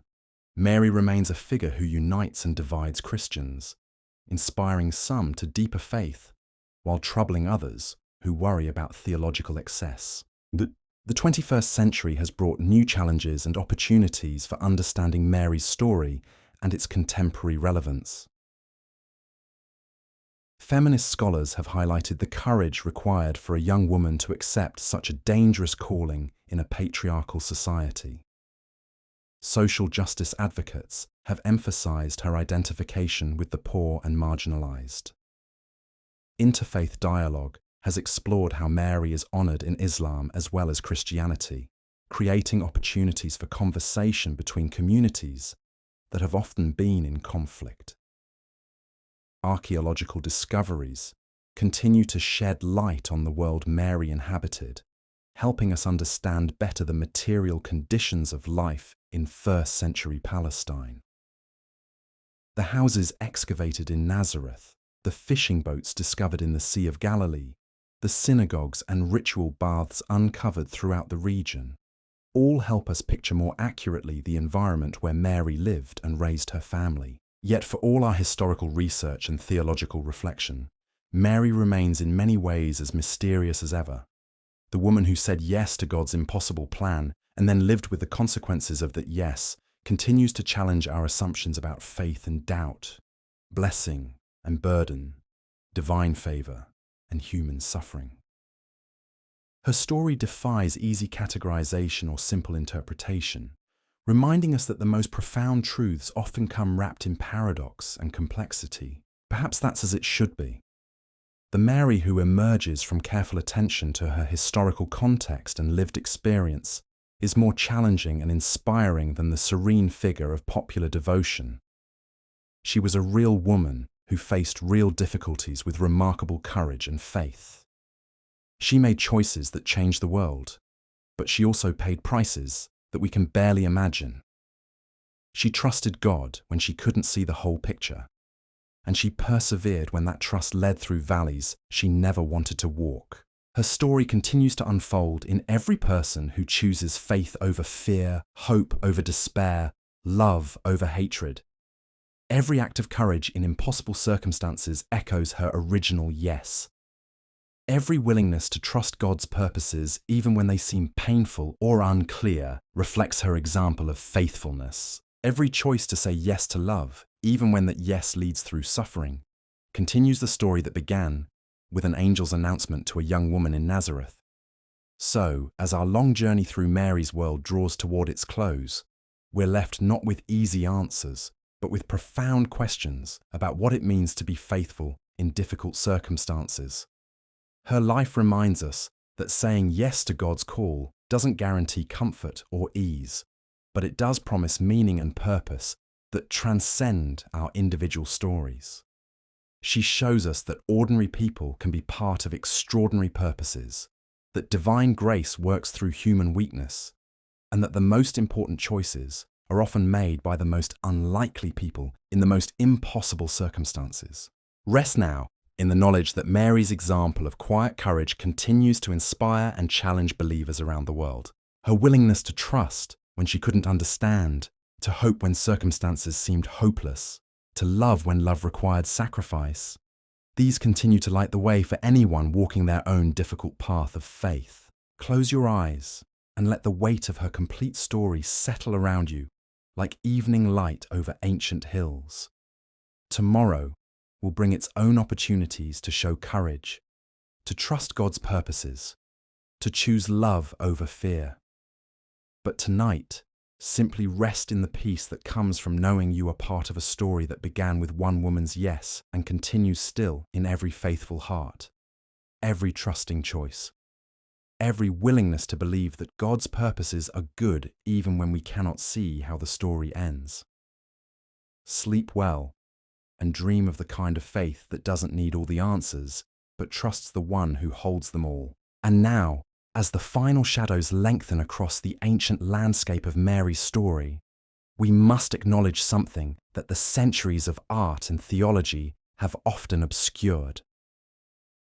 The woman who became the most honored mother in human history lived most of her life in complete obscurity, carrying secrets too profound to share and burdens too heavy to explain. The daily reality of being Mary meant waking each morning to the same grinding poverty that afflicted most women in her world, but with the added weight of knowing things that no other mother had ever known. She ground grain with hands that had held the infant Messiah. She drew water from wells while carrying memories of angelic visitations that she could never describe to her neighbors. She mended clothes and prepared meals while wrestling with prophecies and promises that seemed to grow heavier with each passing year. The loneliness must have been extraordinary. Imagine carrying the knowledge that your child was the Son of God, destined to save the world, and not being able to share that knowledge with anyone who would truly understand.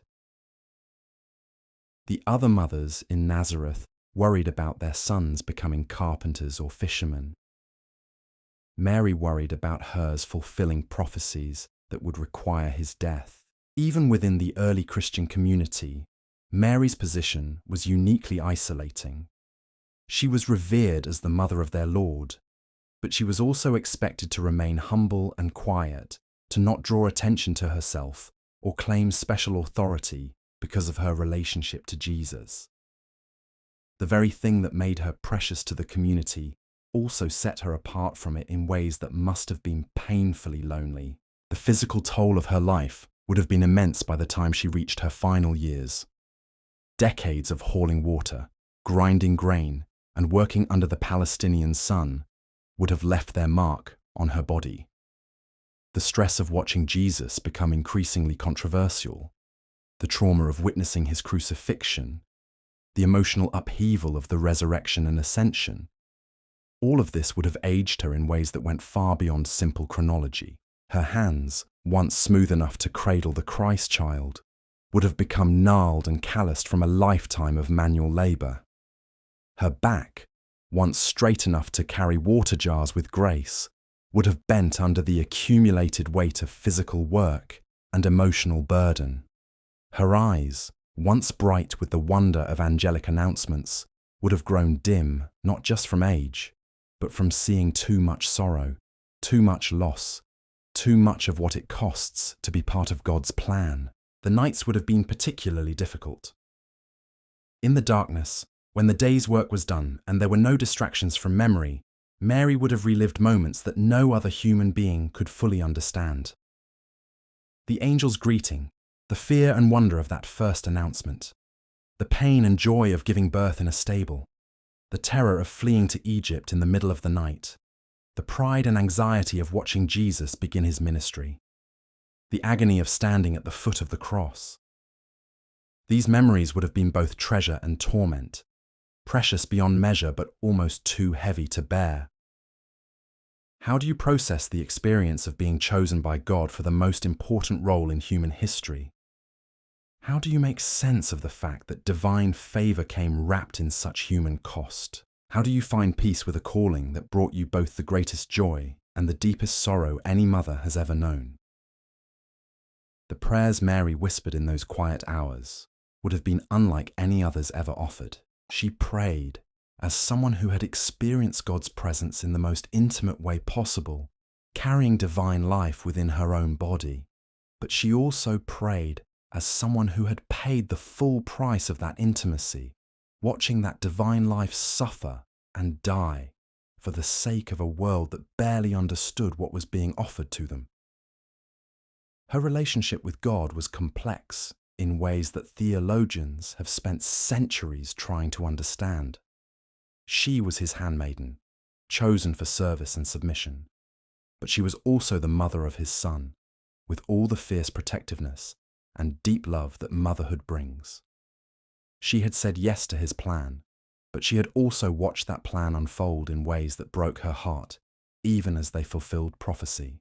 The other women in her life would have looked to Mary for wisdom and guidance, especially after Jesus' death and resurrection. They would have asked her questions about faith and suffering, about trusting God when his plans seemed impossible to understand. But what could Mary tell them? That faith doesn't protect you from heartbreak. That being chosen by God often means being asked to carry burdens that would crush ordinary people. That love sometimes requires watching the ones you love walk into danger you cannot prevent. The children and grandchildren who survived her would have carried forward fragments of her story. Pieces of memory passed down through generations like precious heirlooms. They would have remembered her gentle hands, her quiet strength, her way of finding peace in prayer when the world seemed too harsh to bear. But they would also have carried the knowledge that their family's story was different from others, marked by events so extraordinary that they seemed almost mythical even to those who had lived through them. As Mary's strength began to fail in her final years, she would have faced the universal human fear of being forgotten, of having her story fade into the mist of history like so many other women's stories had done. She could not have imagined that her name would be remembered and honored by billions of people across 20 centuries.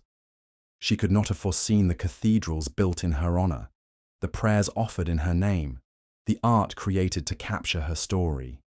She died thinking she was just another poor widow in an occupied land, another woman whose life had been shaped by forces beyond her control. But perhaps that's exactly why her story continues to resonate with such power. Mary wasn't superhuman. She was fully, completely, ordinarily human, which makes her extraordinary faith all the more remarkable. She faced the same physical limitations, emotional struggles, and social constraints that affected all women of her time. What set her apart was not her circumstances, but her response to them. Not her comfort, but her courage. Not her understanding, but her trust. The final lesson of Mary's life may be that faithfulness is not about having all the answers or feeling confident about God's plans. It's about saying yes when you can't see the whole picture, trusting when you don't understand, and continuing to believe in goodness, even when that belief costs you everything you thought you wanted from life. Mary shows us that the most important choices are often made by ordinary people in impossible circumstances, that divine purposes are accomplished through human weakness, and that the greatest stories are written not by those who avoid suffering, but by those who find meaning within it. So as we close this long meditation on what it truly meant to be Mary during biblical times, we're left not with easy comfort, but with profound challenge. Her story asks us what we're willing to sacrifice for purposes larger than ourselves, what we're prepared to trust when we cannot see, what kind of yes we're ready to offer when God's call seems impossible to fulfill. The young woman who drew water from the well in Nazareth, who worried about feeding her family and protecting her children, who lived and died in the shadows of history, continues to light the way for anyone walking their own difficult path of faith. Her willingness to say yes to the impossible, to trust the unknowable, to find hope in the midst of heartbreak. These continue to offer guidance to every person facing their own moments of choice, their own calls to step into the unknown. And so, as the last light fades from the hills of ancient Palestine, and our long journey through Mary's world draws to its quiet close, we're left with a truth both beautiful and heartbreaking. The woman whose story has been told and retold across 2 millennia, whose image has graced countless works of art, whose name has been whispered in prayer by billions, lived most of her life believing she was ordinary. She never knew that her simple yes would echo through history, like ripples spreading across still water. She couldn't have imagined that the baby she nursed in a stable would be celebrated in cathedrals that touch the clouds. She had no way of knowing that her willingness to trust, when trust seemed foolish, would inspire countless others to find courage in their own impossible moments. Mary died as she had lived, quietly and without fanfare, carrying her secrets to the grave like treasures too precious to display. The extraordinary, wrapped in the ordinary, the divine hidden in the mundane, the eternal disguised as temporary. Perhaps that's the most remarkable thing about her story after all, that something so earth-shattering could unfold through someone so humble, that the hinge of history could turn on the decision of a teenage girl who had no idea she was changing the world. Her legacy isn't found in golden icons or marble statues, beautiful as they may be. It's found in every person who chooses faith over fear, love over comfort, trust over certainty. It lives on in every mother who watches her child walk into danger for the sake of something larger than themselves. It continues in every soul who says yes to God's calling, even when that yes leads through valleys they never wanted to walk. Tonight, as you drift into sleep, carry with you this gentle truth, that the most profound changes in history often begin not with grand gestures or public declarations, but with quiet choices made by ordinary people in ordinary moments. Mary's story reminds us that we are all part of something larger than ourselves, that our small acts of faith and courage matter more than we know, and that saying yes to love, even when it's costly, is always worth it in the end. Rest now in the peace that comes from knowing you are held by the same God who held Mary through her darkest nights and brightest days. Dream of the kind of strength that doesn't announce itself, but simply endures. The kind of faith that doesn't demand answers, but trusts the one who holds them all. Sleep well, dear friend, and wake tomorrow ready for your own moments of choice, your own opportunities to say yes to love, your own chance to be part of the beautiful, difficult, extraordinary story that continues to unfold, one faithful heart at a time. The journey ends here, but the story never does. It continues in you, in me, in everyone who chooses to believe that even the smallest yes can change everything. Good night.